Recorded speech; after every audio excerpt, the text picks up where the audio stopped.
ും തട്ടി കഴിഞ്ഞ ദിവസം വണ്ടി ചെറുതായിട്ടൊന്ന് കൂടി വേറൊരു വണ്ടിക്ക് അപ്പോൾ ഉള്ള സ്ക്രാച്ചാണ്. ഇങ്ങനെ കുറേ തുടച്ച് നോക്കി കഴുകി നോക്കി പോവില്ല. നമുക്ക് സ്ക്രബ് ഇട്ട് വെക്കാം, നമ്മുടെ സ്വന്തം സ്ക്രബ് ഇട്ടോ. റീബോൺ ഒന്ന് പരീക്ഷിച്ച് വെക്കാം.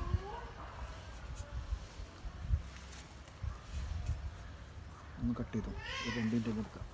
കട്ട് ചെയ്യേണ്ട ആവശ്യമില്ല, വീഡിയോ കാണുന്നവർ പിന്നെ വേറെ എന്തെങ്കിലും ചേർത്ത് നോക്കണമെന്ന് പറയാം.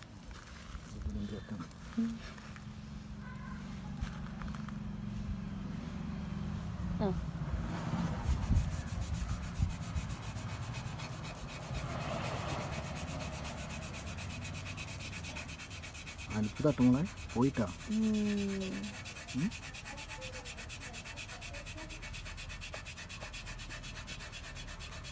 റീബോ നമ്മുടെ സക്സസ് ആയോണ്ടിരിക്കുക.